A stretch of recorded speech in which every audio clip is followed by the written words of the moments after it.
You're listening to Women's Media Center Live with Robin Morgan.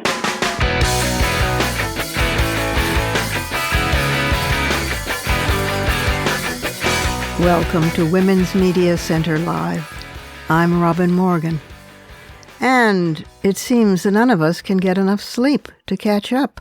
We're all flat out exhausted after these 4 years, but we will eventually catch up. And we're yawning and stretching and coming alive again. And we have a great show for you today.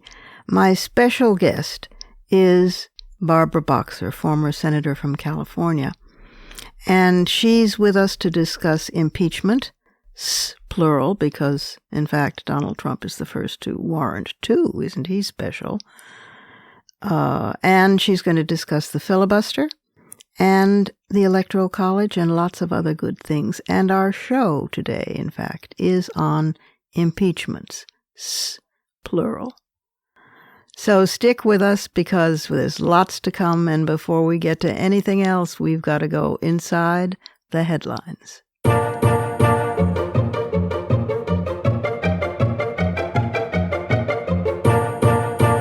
In England, impeachment originated in the 14th century when it became a means of initiating criminal proceedings based on clamor or outcry, when it just became too much for people.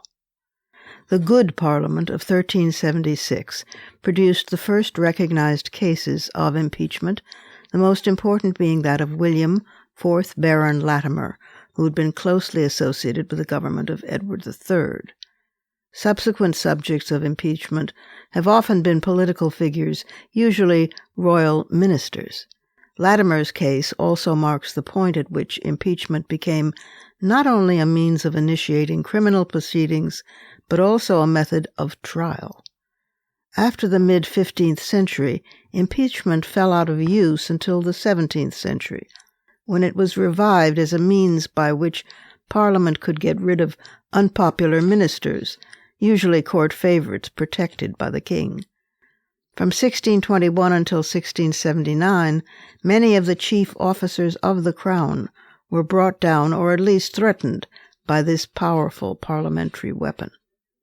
In the 1678 case of Thomas Osborne, Earl of Danby, it was decided that the king's pardon could not stop an impeachment against his minister. Unlike a bill of attainder, which is a law declaring a person guilty of a crime, impeachments did not require royal assent, so they could be used to remove troublesome officers of the crown even when or if the monarch was trying to protect them. The monarch, however, was above the law and could not be impeached or found guilty of any crime. When King Charles I was tried before the Rump Parliament of the New Model Army in 1649, he denied that they had any right to legally indict him. His power was given by God, and he said, "No earthly power can justly call me, who is your king, in question as a delinquent. No learned lawyer will affirm that an impeachment can lie against the king." Close quote. The House of Commons pronounced him guilty and ordered his execution anyway. Keeping this example in mind, the delegates to the United States 1787 Constitutional Convention chose to include an impeachment procedure in Article 2, Section 4 of the Constitution, which could be applied to any government official. They explicitly mentioned the president to ensure there would be no ambiguity. Opinions differed, however, as to the reasons Congress should be able to initiate an impeachment. Initial drafts listed only treason and bribery, but George Mason favored impeachment for maladministration or incompetence. James Madison argued that impeachment should only be for criminal behavior, arguing that a maladministration standard would effectively mean that the president would serve at the pleasure of the Senate. There was considerable debate at the convention in Philadelphia over the definition of impeachable crimes. In the earlier proposals, the president and other officials could be removed on conviction for corrupt conduct or for malpractice or neglect of duty. Later, the wording was changed to treason, bribery, or corruption, then to treason or bribery alone. Contending that treason or bribery was too narrow a definition, George Mason proposed sticking in that maladministration bit, but he switched to other high crimes and misdemeanors against the state when Madison insisted that maladministration was just too broad. A final revision defined impeachable offenses as treason, bribery, or other high crimes and misdemeanors to be tried for conviction by the Senate with 2/3 concurrence of senators present. Notice that. But this question has been debated all the time since by members of Congress, by defense attorneys, by legal scholars from the first impeachment trial to the most recent. Were misdemeanors lesser crimes or merely misconducts? Did a high crime or misdemeanor have to be a violation of written law? In an unsuccessful attempt to impeach Supreme Court Justice William O. Douglas in 1970, Representative Gerald Ford declared, "An impeachable offense is whatever a majority of the House of Representatives considers it at a given moment in history." This constitutional phrase remains a subject of continuing debate, pitting those who view impeachment as a response to an official's perceived violation of the public trust against those who regard impeachment as being limited to indictable offenses. Despite these precedents, a major controversy arose at the Constitutional Convention about whether the Senate should act as the court of impeachment. Opposing that role for the Senate, James Madison and Charles Cotesworth Pinckney asserted that it would make the president too dependent on the legislative branch. They suggested, as alternative trial bodies, the Supreme Court, or the Chief Justices of the state Supreme Courts, plural. Hamilton and others argued, however, that such bodies would be too small and susceptible to corruption. In The Federalist, number 65, Alexander Hamilton wrote that impeachment is, quote, "a method of national inquest into the conduct of public men accused of violating the public trust," close quote. Well, in the end, after a lot of wrangling, the framers selected the Senate as the trial forum. Hamilton explained the convention's decision in The Federalist, saying, "The convention thought the Senate the most fit depository of this important trust. Where else than in the Senate could have been found a tribunal sufficiently dignified or sufficiently independent? What other body would be likely to feel confidence enough in its own situation to preserve unawed and uninfluenced the necessary impartiality between an individual accused and the representatives of the people, his accusers?" Close quote. Well, Alexander, I gotta tell you, not so much. Not in Mitch McConnell's Senate. The House of Representatives has approved articles of impeachment 21 times for 20 federal officers. Of these, 15 were federal judges, 13 district court judges, 1 Court of Appeals judge, who also sat on the Commerce Court, and 1 associate justice of the Supreme Court. 1 was a cabinet secretary, 1 was a U.S. senator, 3 were sitting presidents: Andrew Johnson, 1868, Bill Clinton, 1998, and Donald Trump, who holds the distinction of being the only federal officeholder in history to be impeached twice. Richard Nixon resigned before he could be impeached in 1974. The bitter enmities and aftermath of the Civil War gave rise to the first impeachment trial of President Andrew Johnson. When he succeeded to the presidency on the assassination of Abraham Lincoln, his ideas for a lenient reconstruction of the southern states clashed with the wishes of a majority of Congress, which was controlled by so-called radical Republicans. You have to remember, Republicans and Democrats changed places in those days. Anyway, the so-called radical Republicans favored much stronger action, which, I might add, had it been taken, would have meant a totally different history and a much better one for this country. But over the next 3 years, Johnson and Congress were locked in battle. The Tenure of Office Act, violation of which was to be the legal basis for impeachment, was passed over Johnson's veto on March 2, 1867. It forbade the president to remove civil officers who'd been appointed with the consent of the Senate without the approval of the Senate. Despite the certain consequences, Johnson removed Secretary of War Edwin Stanton, an ally of the Republicans. This act so enraged his political enemies that it set in motion the first impeachment. Johnson's Senate trial began on March 5, 1868, and he was saved from removal by a dramatic single vote. And that was pretty much the end of Reconstruction. In 1974, the Judiciary Committee of the House of Representatives voted 3 articles of impeachment against President Richard Nixon, but he resigned before the impeachment proceedings in the full House could begin. In December 1998, the House of Representatives voted to impeach President William Clinton, charging him with perjury and obstruction of justice in investigations of his relationship with a White House intern. In the trial, the Senate voted not guilty on both charges. In December 2019, we lived through this one. Donald Trump became the 3rd U.S. president to be impeached, charged with obstruction of justice and obstruction of Congress and the abuse of power in his dealings with the Ukrainian government. He was acquitted in the Senate, which voted not guilty on both charges.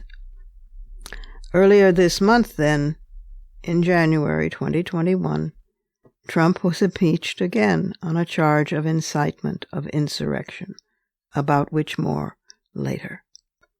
Repeated attempts in the U.S. Congress to amend the impeachment procedure have been unsuccessful, partly because impeachment is regarded as an integral part of the system of checks and balances in the U.S. government.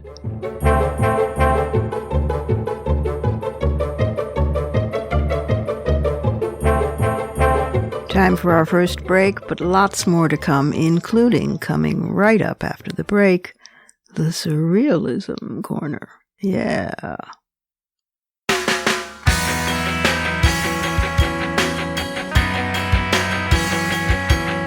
Subscribe to this program on your favorite podcast platform and leave us a review. Follow us on Twitter at WMC Live, like our Facebook page at facebook.com/WMC Live, and visit us at WMCLive.com for more information about our show and our guests. You're listening to Women's Media Center Live with Robin Morgan.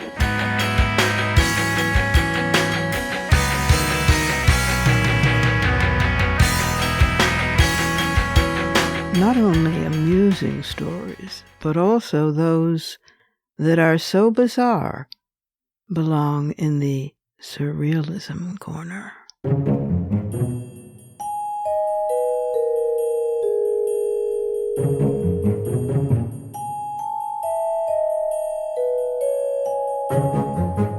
Like, for instance, the President of the United States inciting people to insurrection. Cognitive dissonance, that. Here is House Resolution 24.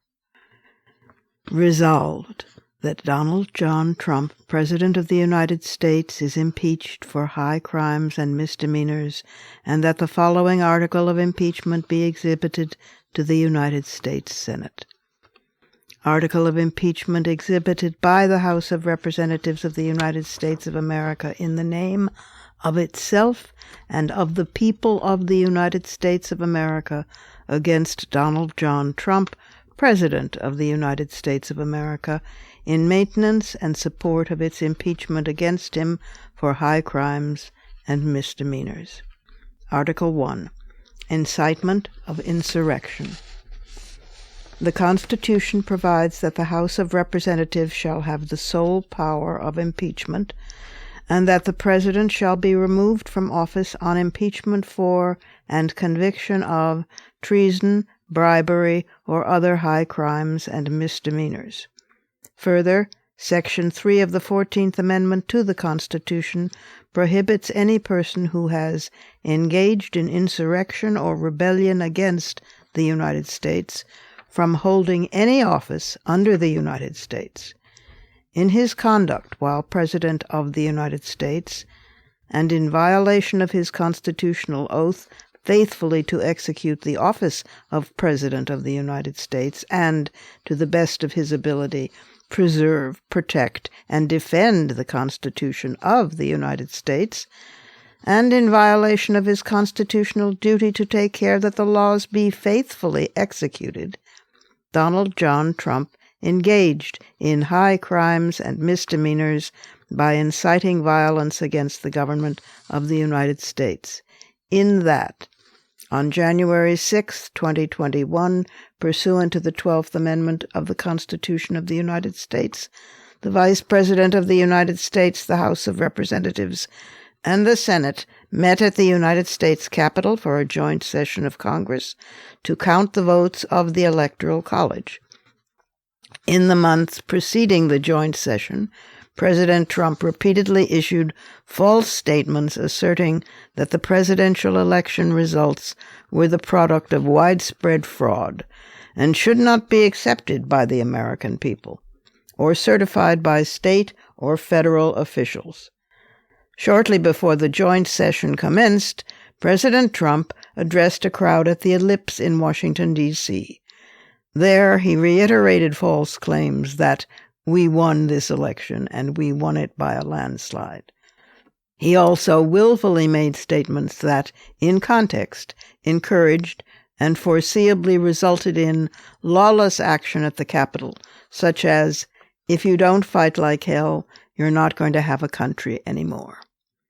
Thus incited by President Trump, members of the crowd he had addressed, in an attempt to, among other objectives, interfere with the joint session's solemn constitutional duty to certify the results of the 2020 presidential election, unlawfully breached and vandalized the Capitol, injured and killed law enforcement personnel, menaced members of Congress, the Vice President, and congressional personnel, and engaged in other violent, deadly, destructive, and seditious acts. President Trump's conduct on January 6, 2021, followed his prior efforts to subvert and obstruct the certification of the results of the 2020 presidential election. Those prior efforts included a phone call on January 2, 2021, during which President Trump urged the Secretary of State of Georgia, Brad Raffensperger, to find enough votes to overturn the Georgia presidential election results and threatened Secretary Raffensperger if he failed to do so. In all this, President Trump gravely endangered the security of the United States and its institutions of government. He threatened the integrity of the democratic system, interfered with the peaceful transition of power, and imperiled a co-equal branch of government. He thereby betrayed his trust as president to the manifest injury of the people of the United States. Wherefore, Donald John Trump, by such conduct, has demonstrated that he will remain a threat to national security, democracy, and the Constitution if allowed to remain in office, and has acted in a manner grossly incompatible with self-governance and the rule of law. Donald John Trump thus warrants impeachment and trial, removal from office, and disqualification to hold and enjoy any office of honor, trust, or profit under the United States. Now that the entire U.S. Senate, which were cowering under their seats, lying on the floor, trying to hide from the assault in hideaways, there and terrified during the siege, that the entire U.S. Senate which has also sworn to be impartial as jurors, that the entire U.S. Senate has judged, with the exception of 5 senators, that there shouldn't even be an impeachment trial. That, my friends, is surreal.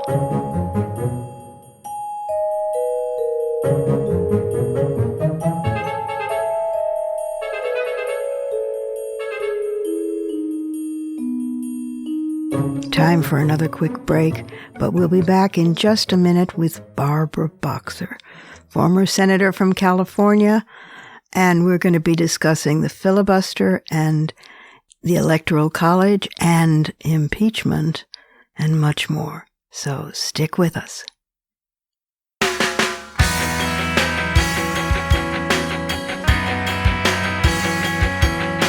The Women's Media Center, founded in 2005 by Jane Fonda, Gloria Steinem, and myself, is a progressive, nonpartisan, nonprofit organization working to make women visible and powerful in media.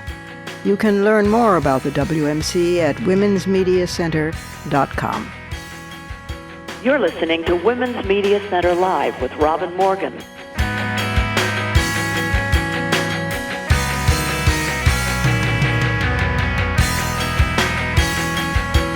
My special guest for today is former Senator from California, Barbara Boxer. Barbara was elected to the House, where she served the first of 5 successive terms, becoming a major spokesperson on behalf of women's rights, and in 1991, during the Senate confirmation hearings of later Justice Clarence Thomas, she was the one who led the march on the Senate in support of Anita Hill, who had accused Thomas of sexual harassment. Well, galvanized by that, she ran for office for the Senate, and she won. And in the Senate, she maintained her fiercely liberal credentials, advocating for an array of environmental reforms and social programs, voting against the use of force in Iraq, becoming the Senate Democrats' chief deputy whip, chairing the Senate Committee on the Environment and Public Works, as well as the Ethics Committee, etc., and all good things. Her memoir, The Art of Tough, Fearlessly Facing Politics and Life, was published in 2016. Here, back for a second run on our program, is the redoubtable, wonderful Barbara Boxer. Senator Boxer, dear Barbara, welcome to the program. Welcome back. It's nice to be with you again. Well, you're a recidivist, and I couldn't be more pleased.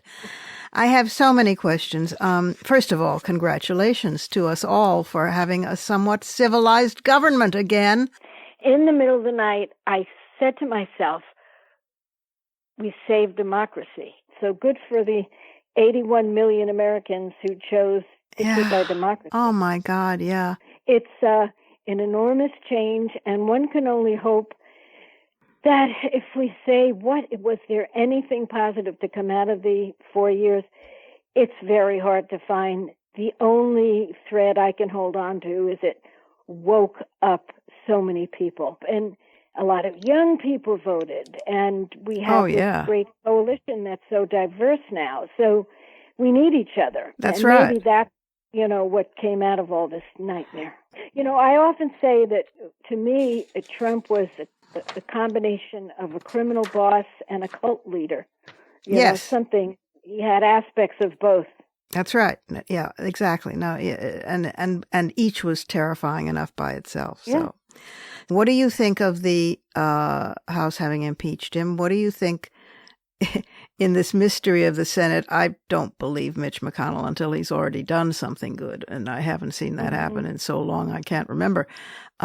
But he's flirting, apparently, with the idea of convicting, and if he does, then people will follow. And what do you think of the whole thing? And there are people also, of course, who say we shouldn't be taking up Biden's time with this when the Senate should be able to walk and chew gum at the same time, and then, et cetera, et cetera. So what do you think? Well, let me take those all one at a time, starting with, should we go through another impeachment? And I say, yes, you cannot allow this to go on, because as I looked at what happened with the insurrection in places that I spent 34 years of my life, it was my home, the House floor, the Senate floor, it was a home invasion. Yeah. And it was a home invasion for every American to have the citadel of our democracy attacked like this. And they were looking to hurt, kill, maim, injure people, including the vice president, the speaker, and Lord knows who else that they could put their hands on. I spoke to colleagues off the record, senators who are undergoing therapy. For PTSD? One senator was in his hideaway, which is practically impossible to find. How they found it, he doesn't know. He's with his wife. And they were screaming, "Kill the infidels," and banging on the door, which he said felt like an hour, and yelling, "We've breached the castle." And when the senator went to make a call, the line was dead, the landline, and they did use their cell phones and eventually were rescued. But I can tell you, I know where that hideaway is, and it's called a hideaway for a reason. It's an office that's hidden away. So this thing cannot go without a trial. We all heard Donald Trump the day of shouting at them to go and fight and don't be weak. Oh, God, yes. And they all said he did it for him. Yeah, that's right. He invited us here. So he invited us. He told us to go. We did it for him. This one woman took a private plane from Texas. She said, he asked me to. Yeah. So how do you let that go? It doesn't matter. What else has to get done? You can do more than one thing at a time. We cannot have the circumstance. Now, how do I feel about whether they'll vote to convict? I don't think they'll vote to convict. Yeah. I think they are ducking it by saying, oh, it's not constitutional because he's not there anymore, which simply isn't true, but it's a convenient way for them to duck. Yeah. And look, the Republican Party, I grew up with it, and we always used to fight over the same voters. Now it's a whole other thing. They're clinging to their very narrow base and using fear and hate. Yeah. And if this is, they're clearly no longer the party of Lincoln. They're clearly not even the party of Reagan. They're the party of Trump. Oh. And I am sad to say, maybe 20% of them will step away, but the vast majority, no. Mm-hmm. I don't think so. Including the elected officials, including the senators. I'm including them, and it pains me. Look at the vote in the House. It was the most votes ever, bipartisan vote. It was the biggest bipartisan vote ever to impeach a president, but there were so few of these brave Republicans, and now the rest of them are going after the Lynn Cheneys of the world who had the courage to stand up and say this was horrifying. Yeah. It's just, it's like watching a party die before your eyes in a strange way. I hope they do, because they don't deserve to live if they're the party of Trump. Yeah. That's just, they have to make a choice. Yeah. Well, I must say I agree, but I needed to know your take on that, because it seems to me the Senate can walk and chew gum at the same time. We did it before. I was there when we had the Clinton impeachment. There was an agreement with the Republicans and Democrats that the first half of the day we would do the business before us, and the second half of the day we turned to the impeachment trial. Whether they can reach an agreement now, I don't know. Mm-hmm. But at least they've started to reorganize the committees. Yeah. It's the Senate is such an arcane and complex and incredibly complicated place with its rules, and you can fall into the deep weeds when you think you're just tiptoeing in the shallows. But it is an amazing place, which leads me also to my next question, which is, I've been back and forth on this a number of times, mostly forth, that is for it, for doing away with it. But then again, with the filibuster, then I get lured away and I think, well, maybe, protection of minorities. It just seems that minority protection has gotten a little bit out of hand these days between gerrymandering and the Senate itself and the Electoral College and everything else. It's like the minority rules all. So what is your feelings about the filibuster? Well, I'm glad you asked me because I've taken a very long and difficult journey to the place I'm in now. And the place I'm in now is do away with it. But I was one of the strong voices not to do away with it because I grew up in the Senate with it. I've gotten hundreds of things done, working across the aisle, but that was a different day. Yeah. And now you have to deal with the fact that under Mitch McConnell and this new generation of Republicans, this is where legislation goes to die. And Mitch McConnell calls himself the Grim Reaper. Now, when Democrats did away with the filibuster for judges, but I insisted with Harry Reid that we keep it for the Supreme Court. Yeah. But it didn't take but 2 minutes for Mitch McConnell to say, whoop, we're doing away with it. And now he has the nerve to say, don't do away with the filibuster. But pragmatically speaking, we don't have the votes to do away with the filibuster. I know, because of is it because of Manchin and Sinema? Yeah, there's a couple more too. I see. So what you're going to see, I think, is those senators watching to see how much bipartisan support they can get and they can see. And frankly, I would assume if they can't get anything done, including things they want to do for their states, they could change. So it does put a bit of pressure on the Republicans to stand up and do what they're supposed to do, which is to find a sweet spot in legislating. And Joe Biden is the best at that of any president. I served with 5 of them, from Ronald Reagan through Barack Obama. And I served with Joe for many years in the Senate, and he knows how to get it done. If he can't get it done, I think those colleagues of mine who say they don't want to change things could change their point of view, just as I changed mine. Wow, interesting. Is it a possibility for reforming it so it doesn't require quite so many? I mean, they could keep it but lower the votes or lower the number. It seems that there are. It isn't an either or universe. It's maybe a both and. You're so right. There are ways to lower the number. It's been done before. And, the filibuster is not in the Constitution. It's a rule of the Senate. Mm-hmm. And so it can be changed in a number of ways. You're absolutely right. Look, McConnell did away with it for Supreme Court justices. The Democrats did away with it for lower court justices. Right. It's changed from a higher number to 60. It could change. But the point is, here's the deal. For me, as someone who gave so much of my time in the United States Senate, it's broken. Who wants to be there and do zero? I don't know. Maybe a few of them do. But I think most of them want to be able to get things done. So let's just see what happens with this first bill, the stimulus bill, the COVID bill. Let's see what happens with voting rights and so on. And we have to figure it out as we go along. But I know that, Joe Biden, President Biden, does not want to do away with the filibuster because he was there when it worked, when we were able to get things done. But even he will change his mind if he can't get anything done. If he can't get anything moving. I think there's a 3-4 month honeymoon period where if he gets things done, that's one thing.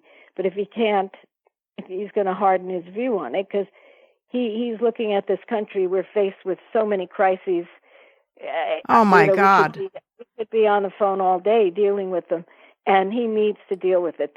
He wants to deal with all of them, and if he can't, he's going to change his view on the filibuster, I think. I know that you introduced legislation when you were in the Senate to abolish the Electoral College. Right. And it seems more and more people are coming on board, although there are principled other people who say, forget about it. It ain't going to happen, number one, because the states won't permit it to happen, and then the senators won't permit it. And nobody will permit it to. Who wants to just willingly give up power? and it's impractical. And then there are the constitutional blah, blah, blah arguments. But I take it that you are still a staunch offender, not defender, of the Electoral College.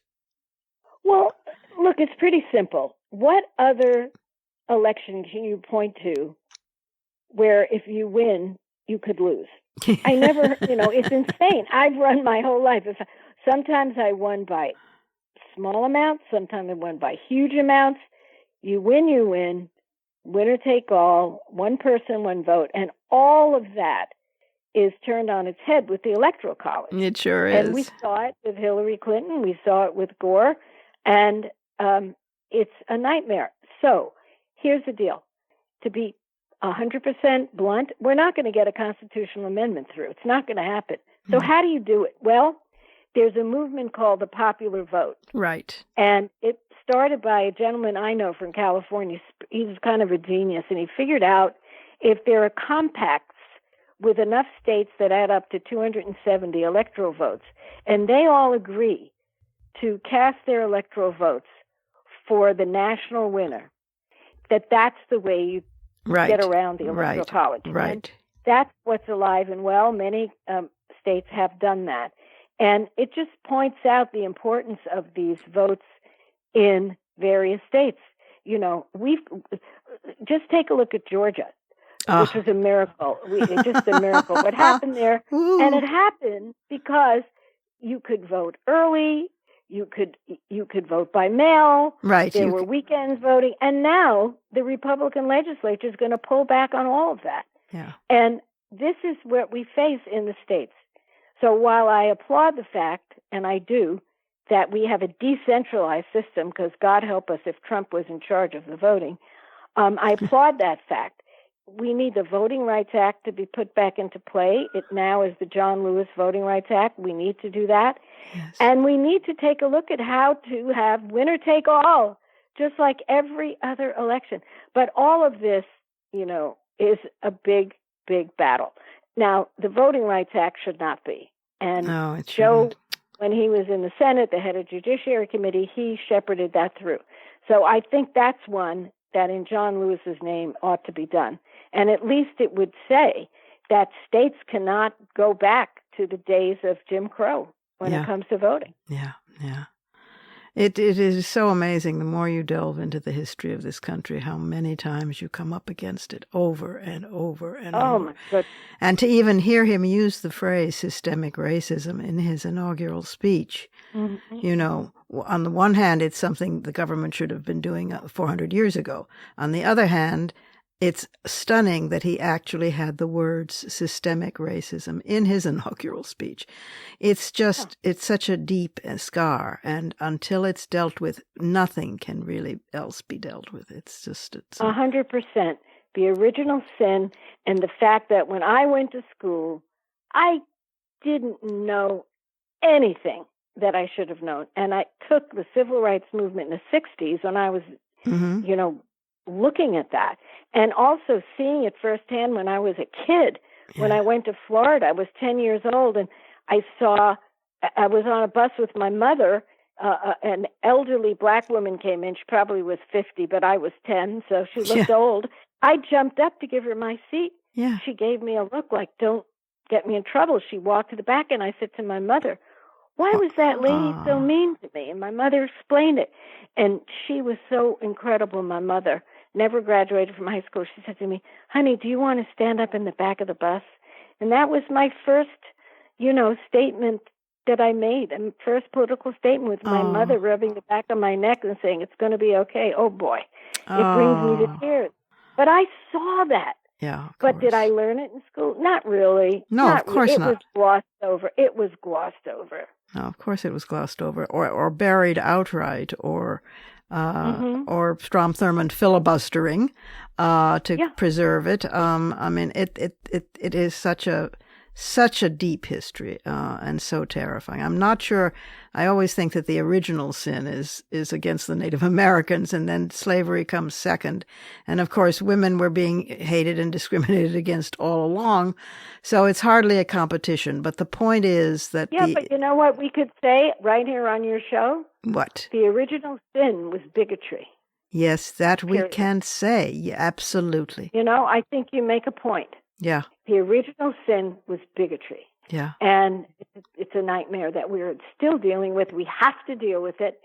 And if we don't deal with it, forget all the glossy words about the more perfect union. It can't happen. Because that's the fundamental point of America is, that we're all equal. That's it. And to live a lie is a terrible thing. No more. We can't. Well, we've done it. We've done it recently for 4 whole frightening years. I never thought it would last for 4 years. And we will not ever repeat that, please, because the next time we won't get off, so you should excuse the expression, easily. I hear you. And we miss you. We miss you being a senator. I'm just saying, Yep. she's now vice president, and I know somebody else has been named, but if you ever felt like tossing your hat in the ring again, we're ready to. Please. Please. But I do want to say something about that. Yeah. I've always believed in politics that you should step away at the top of your game.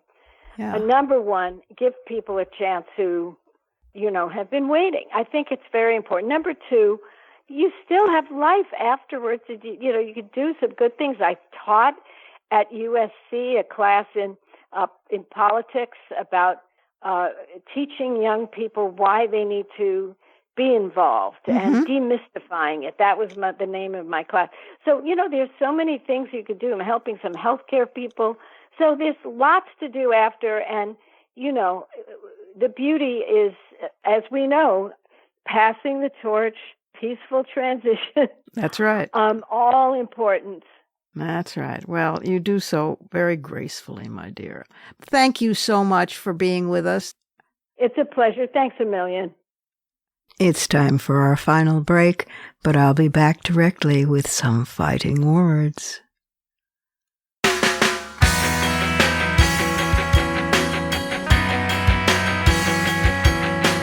For the smartest talk about news, politics, sex, books, religion, race, and more, it's Women's Media Center Live with Robin Morgan.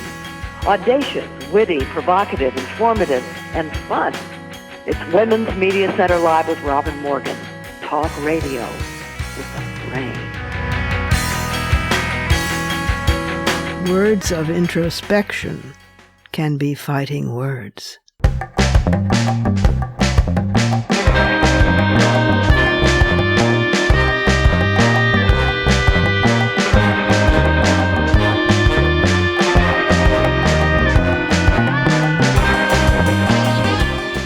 I've been thinking about the law lately.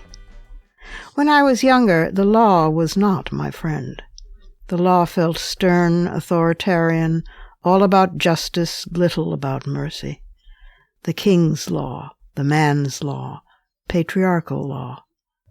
If women were kept from control of our own bodies, if every aspect of life, from voting to so-called wealth management, from health to the court system, from the color of our skins to the shapes of our bodies, from whom we loved, well, if all of this and more could be determined by laws established and promulgated by white, old, straight, wealthy males, that law was certainly not my friend. I've fought all my life on those fronts and others, and I intend to continue doing so, yet lately, I've also been thinking about the law itself, its history, its triumphs and failures, its multitudinous, varied contexts, its ironies. I just might here be falling on a platitude with an air of great discovery, but lately I've been thinking that, without denying the above-noted past and present atrocities, the law can be pretty cool, depending on its application. It's actually a record of human beings trying to work out what will be generally agreeable, acceptable, tolerable to the greatest number of people. 2 staggers forward, 1 step back. Again and again, over and over. That this has been attempted with a gradual decline in the harshest punishments as the eons pass is itself astonishing. That presupposes an element of trust, which is in turn a sign of civilization, even of evolution. And after all, it's based on a mere idea. To say with conviction that no one is above the law is an extraordinary statement. A concept of fairness overarching us all, no matter our status or condition. It might well ring hollow and sound only aspirational, but even aspiring to something is better than despairing of it. Perhaps this is what wise judges and justices down through history have meant when they revered the majesty of the law. It's not reducible to recompense, revenge, justice, or mercy. It embraces them all, yet exists outside of emotion. It is its own force, and that force is one of balance, like physics, wherein every action has a reaction. Accountability, responsibility, fairness, balance. Impeachment. There is a grandeur to that. No one is above the law. That simple. Those are my fighting words. Add yours on Twitter, and remember to tag us at WMC Live and use the hashtag #FightingWords.